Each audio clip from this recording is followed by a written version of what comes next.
Saudara Togar, jangan main-main dengan saya. Kau dengar baik-baik, aku ini bukan hanya advokat, tapi juga ustadz, merangkap sekaligus preman. Habis itu dia bilang mengancam akan menghabisi nyawa. Berarti dia mengancam akan membunuh Bang Togar dong? Iya. Gimana? Dia ngancam habis itu dia takut. Jumpalah kita dulu, Gar. Duduklah kita. Tolonglah aku, jangan kau lanjutkan itu. Pandangan publik kepada advokat ini juga saya rasa jadi rusak loh kalau kayak gitu, ya. Dengan gelar panjang-panjang gitu. Maka saya katakan kemarin sama kawan-kawan di sini, ya udahlah tambah aja lah di ujungnya pakai STIA gitu. Ada yang nanya apa tuh? Sekolah tidak, ijazah ada. Selamat datang Rasman Arif dan jalanilah hukuman itu. Dari Pasadena, California, Amerika, selamat malam. Dan juga dari Langkat, Sumatera Utara, Indonesia, selamat siang. Kita bersama Bapak Togar Lubis. Di mana Bapak Togar Lubis ini, adalah seseorang yang dulu waktu itu berhasil menjerumuskan Saudara Rasman sampai masuk ke penjara. Betul, Pak? Iya, benar-benar, Mas. Ya, akhirnya dieksekusi, masuk penjara. Itu peran Bapak, Pak, ya? Jadi sebelumnya Assalamualaikum Mas Uya. Iya, Pak. Jadi Waalaikumsalam, Pak. Nih, ya.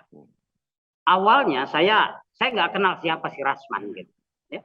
Oke. Jadi pada sekitar bulan September 2014, saya diundang ke Medan oleh teman-teman dalam acara seperti seminar membahas tentang peraturan Bupati Langkat tentang biaya perjalanan dinas DPRD gitu, ya. Dan saya adalah sebagai moderator. Lalu pada saat setelah dimulai baru beberapa menit, Rasman hadir mengaku sebagai penasihat hukum atau kuasa hukum Bupati Langkat. Memang pada saat itu panitia itu mengundang kepala kejaksaan, Kapolres, ya. Termasuk bupati, tapi yang datang adalah si Rasman. Dia katakan, dia perlihatkan ada surat kuasa dari waktu itu Bupati Langkat Ngoge Sasitepu kepada Rasman Arif. Oke, karena memang ada surat kuasanya, ya silakan, dan saya pandu kegiatan itu. Namun belum beberapa menit, dia seperti sifatnya sekarang, dia teriak-teriak, dia katakan, Saudara Togar, jika pengaduan saudara ke KPK yang mengadukan klien saya Bupati Langkat nanti tidak dapat ditingkatkan ke tahap penyidikan, maka saudara akan saya laporkan dalam perkara tindak pidana membuat laporan palsu. Ya saya bingung, saya kan waktu itu moderator, ya. Iya.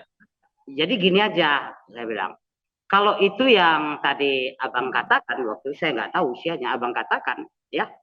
Saya nggak pernah mengadukan Bupati Langkat. Yang ada adalah saya datang ke KPK, minta kepada KPK agar melakukan supervisi, ya, atau ya melakukan supervisi atau menarik perkara yang saat ini disidik oleh Kejaksaan Negeri Selatan. Alasannya kenapa? Karena proses hukum, ya, penyidikan yang dilakukan oleh Kejaksaan Negeri Selatan tidak menarik orang-orang yang seharusnya bertanggung jawab dalam perkara itu, di mana hanya dijadikan sekretaris dewan dan mantan sekretaris dewan yang sudah pensiun menjadi tersangka dalam perkara itu, padahal yang menyelenggarakan adalah anggota dewan keseluruhan, bahkan ditemukan ya perjalanan dinas fiktif seperti itu, Mas Uya. Lalu saya katakan saat itu jadi gini aja, Bang, abang nggak usah sibuk-sibuk lah nanyakan itu.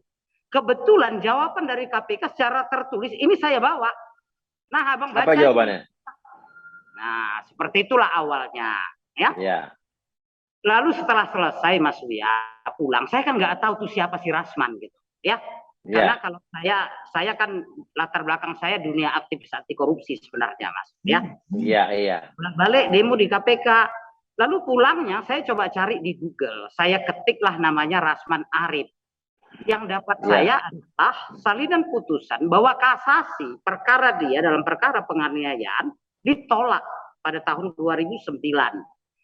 Dan saya memang nggak kenal Rasman. Akhirnya saya teleponlah abang saya, namanya sekarang udah meninggal, Ahmad Yuni Nasution, dan Rasman itu pernah seminggu belajar hukum di rumah, di kantornya itu. Oke, iya. Saya tanya, Bang, abang kenal si Rasman? Jawabannya waktu itu, yang mulutnya lebar kali itu, katanya gitu. Iya, iya, iya. Gitu kan? Ya, kenapa rupanya Gar, katanya. Ya, dia itu pengacara. Kapan pula dia jadi pengacara? Itu Iya dia tuh. Oke, lanjut dulu Bang, lanjut dulu. Terus? ya. Lalu saya katakan gini, tadi saya ketemu gini, saya ceritakan. Tapi ini yang saya temukan di internet, di direktori putusan Mahkamah Agung, bahwa dia adalah terpidana dalam perkara penganiayaan ketika dia masih di Mandailing Natal menjabat sebagai anggota DPRD di Kabupaten Mandailing Natal. Iya. Nah, apakah itu udah dijalaninya? Mana pernah jalaninya itu? Itu kan dimainkannya tuh sama Kajari tabungan supaya dia nggak ditahan. Gitu. Oh, jadi dia udah dari 2009 sebetulnya, Pak? Iya. Tapi tidak ditahan-tahan. Oke. Tapi ini menarik nih sebelum kita lanjut. Ini ada video dari Saudara Rasman. Kita lihat, kita dengarkan dulu nih. Dia berbicara soal hakim, soal jaksa, soal apapun di sini, aparat di sini tidak ada yang jujur. Kita dengerin ya Pak ya. Tentang majelis hakim. Di majelis saya peringatkan, tidak satu pun di Indonesia ini satu lembaga hukum yang bebas dari korupsi. Penegak hukum ya, polisi ada, jaksa ada, hakim apalagi, pengacara ada. Terus apalagi? Saya sekarang sulit percaya kepada hakim. Saya sulit percaya kepada hakim. Bahkan memanggil yang mulia itu pun saya keluh lidah saya. Nah, tuh gimana Pak? Dia bilang jaksa, hakim semua nggak ada yang bebas dari korupsi. Nah, tadi Bapak bicara, Bang Togar bilang bahwa dulu dia bisa lolos dari jeratan hukum yang dia udah harus divonis, tapi dia nggak masuk. Itu gimana tuh Pak? Kan dia kayak apa yang diomongin barusan beda nih. Iya, memang itu persoalannya Mas. Jadi waktu itu akhirnya saya surati itu akhirnya 2 hari kemudian itu saya surati Kepala Kejaksaan Negeri Penyambungan Mandailing Natal. Isi surat itu mempertanyakan apakah terpidana Rasman Arif ini udah dieksekusi atau tidak berdasarkan putusan ya kasasi yang ditolak oleh Mahkamah Agung. Nggak ada jawaban. Tapi akhirnya di penghujung waktu itu Oktober, pagi-pagi yang masuk SMS, waktu itu belum ada Android saya, SMS. Itulah yang dia bilang, Saudara Togar jangan main-main dengan saya. Lalu sekitar 10 menit kemudian dia nelpon, saya bilang Assalamualaikum, karena itu nomornya. Dia nggak jawab, bahkan dia bilang, kau dengar baik-baik, aku ini bukan hanya advokat, tapi juga ustadz, merangkap sekaligus preman. Ya. Oh, dibilang gitu? Ya, waktu itu jelas, karena itu rame. Ya. Aku ini pengurus PP di pusat, pengurus KNPI di pusat, pengurus Forum Betawi Rembuk. Ketika dia katakan Forum Betawi Rembuk, saya sebenarnya udah mau ketawa, Mas. Apa kaitannya? Kan gitu. Nah, lalu dia katakan lagi, tentang permintaanmu kepada Kejaksaan Negeri Penyambungan untuk mengeksekusi aku, yang suratnya itu sekarang kupegang, ya. Nah, jika ku kasih tahu teman-temanku di Jakarta, maka mereka akan rame-rame nyari kau. Mereka akan rame-rame menghabisi nyawamu. Tapi aku udah bersumpah, yang akan menghabisi nyawamu itu adalah aku. Oh, saya nggak tahan, Mas. Langsung saya bilang, udah. Ya. Diam, kau dengar baik-baik. Aku bilang, bahwa di dalam hidup ini hanya 3 yang kutakuti. Pertama, Allah selaku Tuhanku. 2, mamaku. 3, ayahku. Mamaku udah meninggal 2008. Jangan nggak jadi ya. Kalau tidak aku yang nyari kau. Aku bilang kayak gitu. Lalu bilang gitu? Iya. Jangan kayak gitulah, Togar. Entah-entah famili kita. Itu model dia. Lah, gimana? Dia ngancam habis itu dia takut. Gimana tuh ceritanya? Iya. Nah, makanya saya bilang, kalau nggak aku yang nyari kau, aku bilang. Nah, dia bilang, jangan gitulah Togar. Entah-entah famili kita. Lagi pula ini keponakan punya. Udah damai kami. Gimana sih? Nah, ya modelnya gitu loh, Mas. Maka waktu itu saya bilang gini, Mas. Saya nggak ada urusan persoalan mau keponakan dengan siapapun. Yang saya temukan itu adalah putusan pengadilan. putusan kasasi yang ditolak. Iya. Abang kan ngaku pengacara, aku bilang. Iya, Artinya iya, iya. pengacara itu dengan Undang-Undang 18 2003 tentang Iya. advokat dimasukkan pengacara menjadi advokat bagian daripada penegak hukum. Bagaimana rakyat di Indonesia ini mau taat dan patuh atas putusan hukum ketika orang yang bagian dari penegak hukum sendiri tidak taat dan patuh atas putusan hukum. Itu yang saya katakan sama dia. Lalu dia bilang gini, aku lagi di Malaysia ini. Nanti aku pulang, pikir datanglah aku ke Langkat. Jumpalah kita dulu, Gar. Duduklah kita. Minta tolonglah aku. Jangan kau lanjutkan itu. Itu di bulan Oktober 2014. Lalu di bulan Februari, saya lihat ini anak gayanya kok petentengan kali di televisi mengaku kuasa hukum Komjen Budi Gunawan. Oh, dan dia katakan pula ada ucapan yang saya katakan sama dia bahwa ini murni penegakan hukum. Bagaimana mungkin ya masyarakat rakyat percaya hukum ketika bagian penegak hukum KPK itu bagian penegak hukum tidak taat dan patuh atas putusan hukum. Makanya saya surati Kejaksaan Agung Muda pidana umum agar segera mengeksekusi dia. Setengah bulan telepon kebetulan ada kawan di Kejaksaan Agung di Penkum, maka dia bilang gini, Bang Togar kemarin kita jumpa loh, kok nggak bilang? Ya lupa saya bilang. Tapi aku minta ini dieksekusi loh, Mas bilang. Ya gini ya. Lalu enggak juga, maka saya kirim yang kedua itu.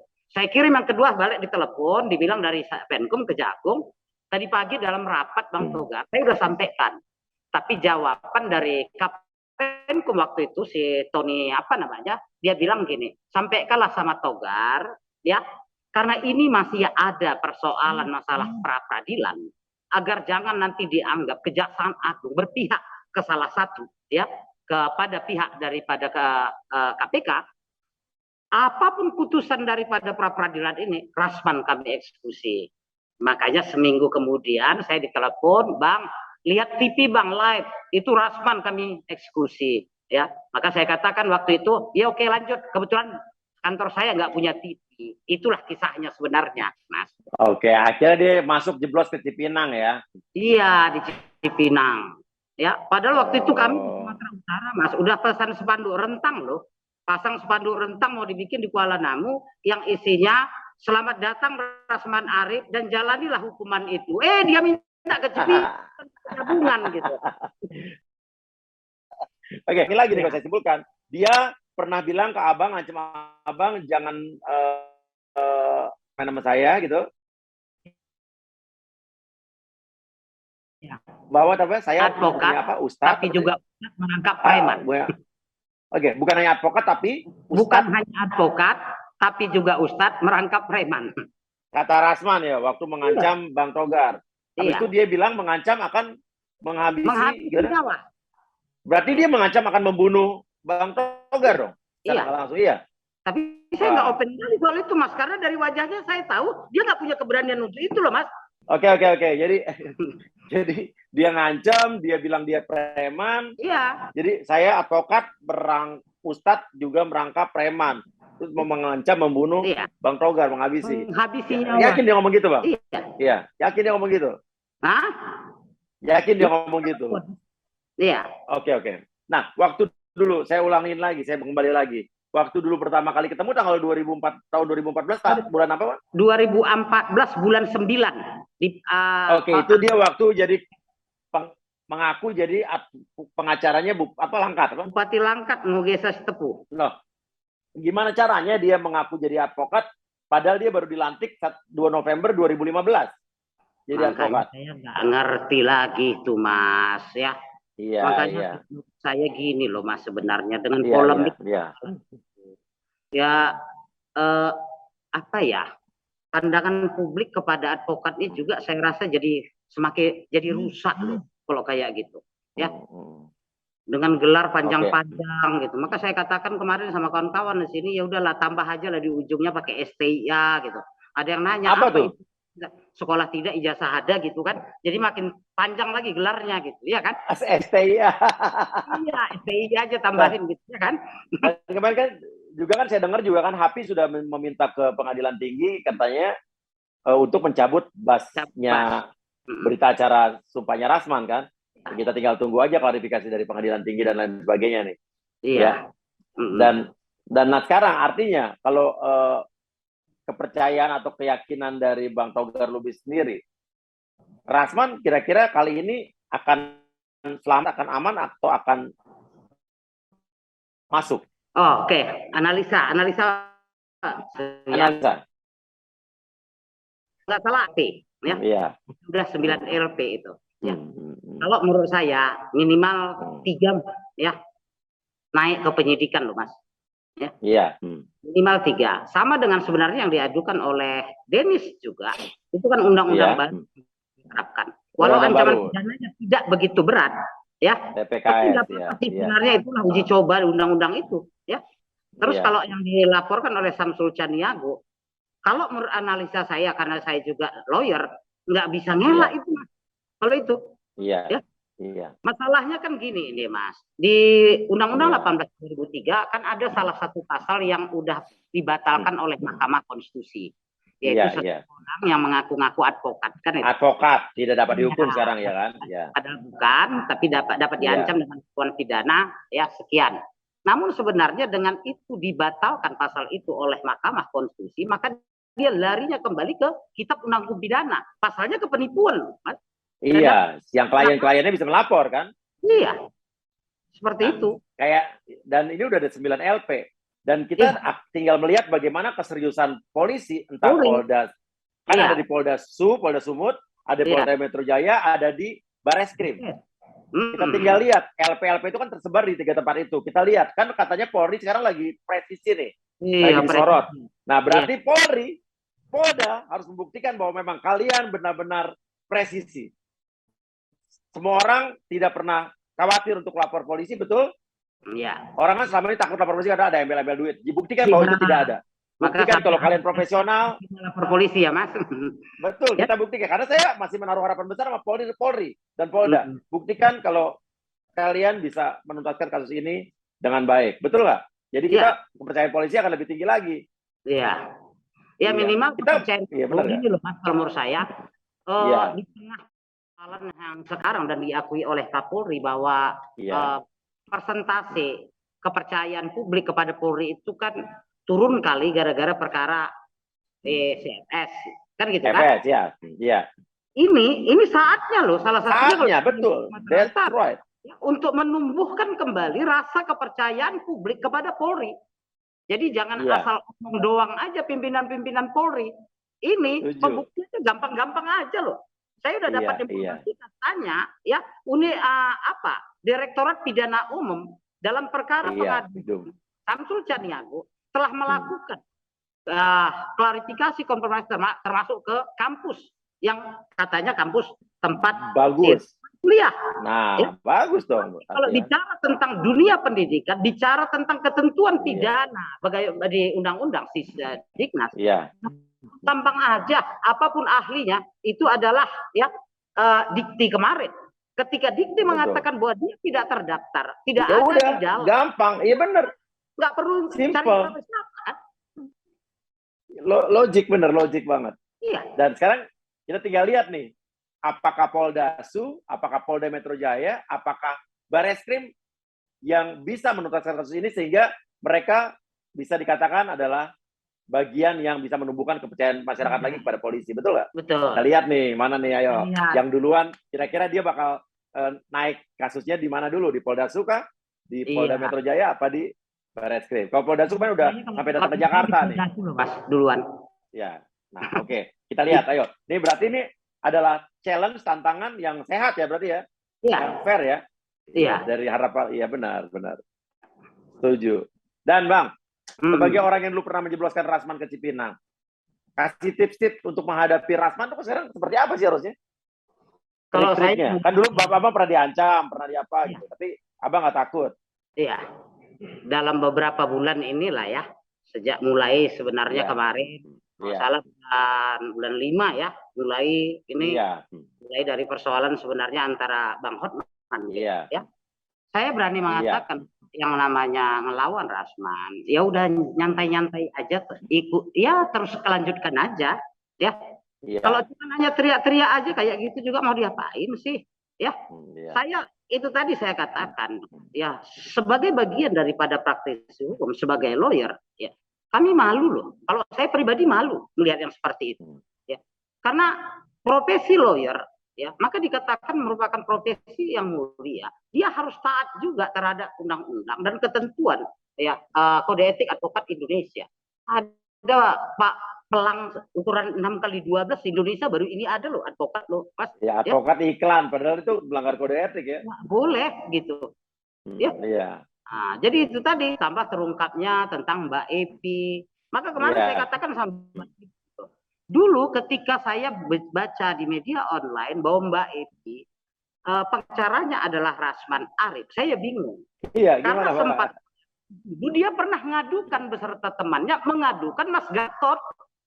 Ya sebelum itu ke KPK. Jadi Rasman ini pernah mengadukan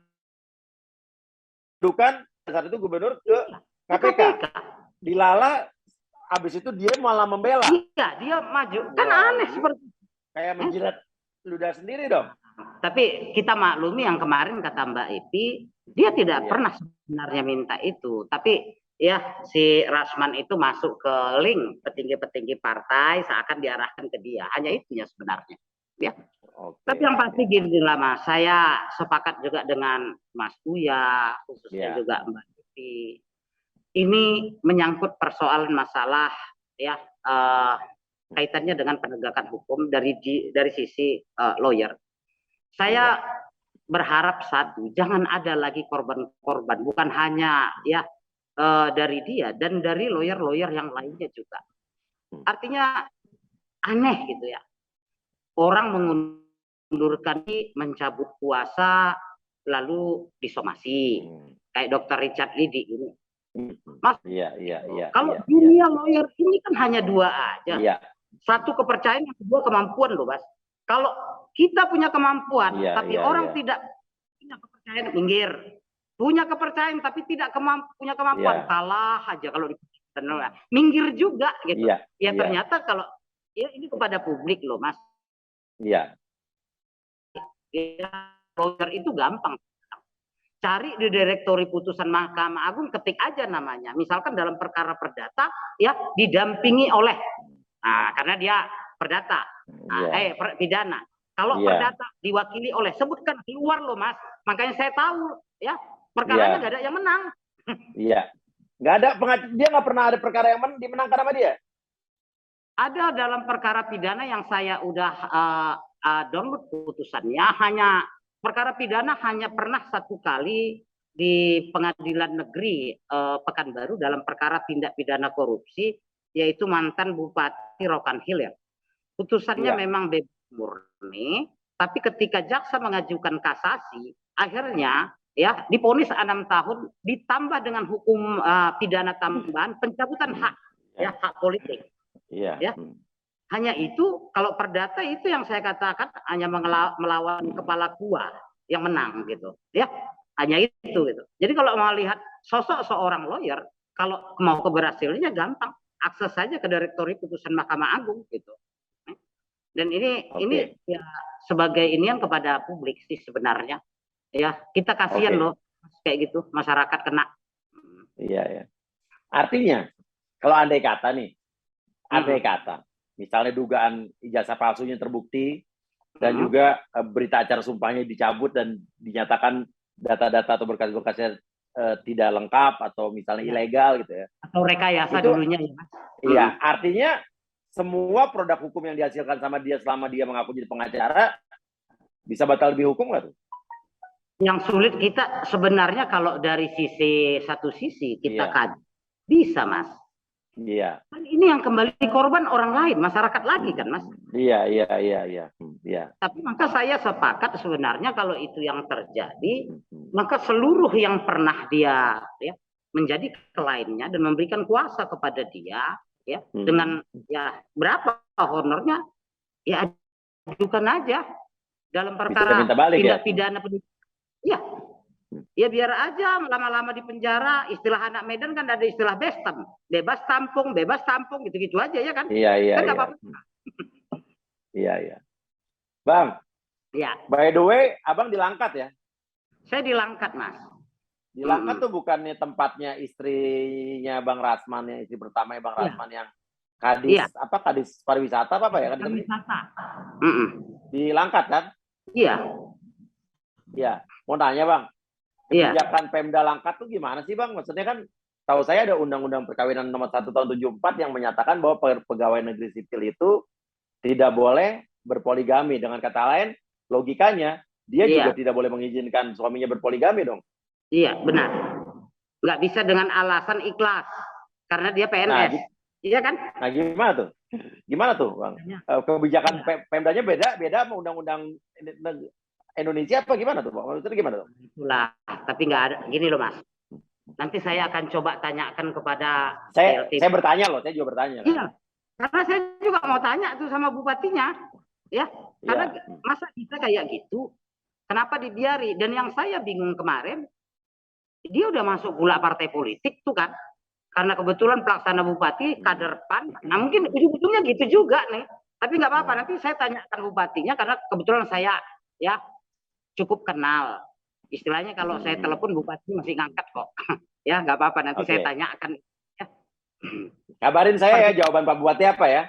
Ini saya bilang kita on air ini di podcast. Jadi perlu WA-nya nanti saya kasih sama Mas. Atau Mas aja yang menghubungi. Nggak apa-apa, tak kirimkan nih nomornya. Abang dulu tanya deh, tadi kasih tahu saya apa jawabannya Bang. Iya. Iya. Siapa tahu kan beda aturan, kita nggak tahu ya. Iya. Oke Bang, ada pesan buat Rasman atau mungkin buat orang-orang yang berhubungan dengan Rasman? Pesan saya gini Mas. Yang pertama, saya sepakat dengan Mbak Epi. Ya. Sesuatu yang udah keterlaluan itu memang harus dihentikan. Ya. Jadi kalau Rasman kayak kemarin sidang melawan ini, katanya kalau kalah dia akan jihad. Saya ajak siapapun rakyat Indonesia, ya, yang menjadi korban, bahkan yang peduli terhadap korban, ayo kita juga jihad melawan ras. Boleh dibiarkan. Ya. Dalam tanda petik kejahatan itu nggak boleh, ya, terus-menerus terjadi. Makanya, ya, kita harus desak penegak hukum dalam hal ini kepolisian, ya, segera tuntaskan. Ya, kalau kira-kira kita kayak Mas Uya di jalan raya, gitu ya, kalau speednya biasanya 120, ya dibikin 150, orang ada datanya. Kebut lah. Ya. Dan publik menunggu ini sebenarnya. Ya. Seperti itu. Ya. Dan untuk karena ini profesi advokat, ya, saya juga berharap gitu ya. Saya berharap karena sekarang organisasi advokat itu kan terlalu banyak, Mas. Betul, banyak sekali gitu. Ya, maksud kita ya selektif lah. Nggak ada salahnya periksa itu. Banyak kali. Sekarang kan gampang-gampang kali jadi lawyer loh Mas. Terus terang aja. Nah, yang paling kan mungkin kayak itu. Ya tamatannya bukan jelas. Ternyata dari STIA, sekolah tidak, ijazah ada gitu ya kan. Kan udah makan korban gitu. Kalau nanti terbukti bahwa ijazah dan prosedur menjadi advokatnya dia tidak memenuhi persyaratan sebagaimana yang ditentukan oleh undang-undang. Kan kasihan. Ya. Publik bagaimana yang menjadi korban? Seperti itu, Mas. Betul. Ya. Betul. Setuju. Mas, jadi intinya melawan balik. Ada ke Medan kabari lah, Mas. Oke, harusnya kemarin saya pas tanggal 1-2 September saya ke Medan ada Jambore Mercy, cuman saya lagi di Amerika masih. Oh, gitu ya. Saya kan ini juga humasnya Mercedes-Benz Indonesia, MBINA. Klub ya. Harusnya ke Medan kemarin. Mas Uya karena gara-gara pengaduannya Rasman dicabut, terus Mas Uya nggak mau ke Medan gitu, ya kan? Iya. Aneh aja yang kayak gitu, ya kan? Iya, Bang. Iya. Nanti kalau apa kabarin. Ya. Siap. Jadi intinya melawan Rasman itu adalah jihad, Bang. Iya gitu ya. Dia kan gampang bilang jihad. Kalau saya mengatakan, ya banyak korban loh. Dan itu nggak bisa. Ya, dikesampingkan seperti Mbak Epi, itu nggak bisa, itu fakta. Ya, Samsul Caniago, jangan bilang persoalan uang 4 juta. Ya, 4 juta itu juga orang bukan gampang nyarinya. Ya. Iya. Harus dong. Dan mengacu kepada kitab undang hukum pidananya, ya. Di situ kan bukan soal 4 juta. Ya. Kalau dia perma, ya, perma tentang penerapan Perma nomor 12 tahun 2002 nilai tindak pidana pencurian yang ada di situ di bawah 2,5 juta. Ini kan bukan, ya, 4 juta, ya unsurnya terpenuhi. Ya. Nggak ada alasan untuk itu, untuk tidak dilanjutkan itu.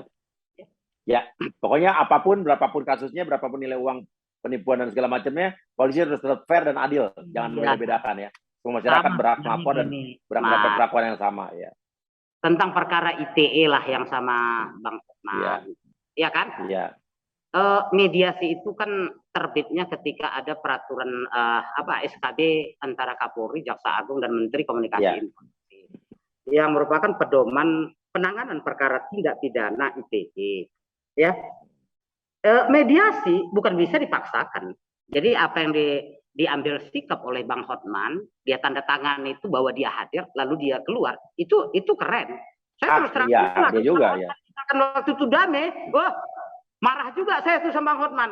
Tidaknya saya doain juga Bang Hotman cepatlah supaya bungkuk gitu minimal doanya. Iya kan? Iya. Saya kayak gitu. Ada, kita bukan kita cinta perdamaian, tapi kita harus juga substansi persoalan gitu. Ya, kalau orang yang udah terlalu banyak ininya, rugi dong damai kayak gitu. Nah, itu. Yang kedua memang ya Mas, itu yang kita harapkan sebenarnya ya. Perkara-perkara yang seperti kemarin lah ya. Dan mediasi itu bukan untuk debat, Mas. Lalu dia bilang, saya tantang kau Hotman untuk debat hukum. Kejauhan. Kalau Rasman mau gini aja, saya aja imbangnya gitu. Ya, bikin aja, tentukan waktu tanggal di Medan. Saya hadir. Tentukan aja apa ya materi yang mau didebatkan hukum itu gitu ya. Abang bersedia debat sama dia ya? Ya bersedia kali loh Mas kalau itu. Ya udah, saya moderator kalau gitu.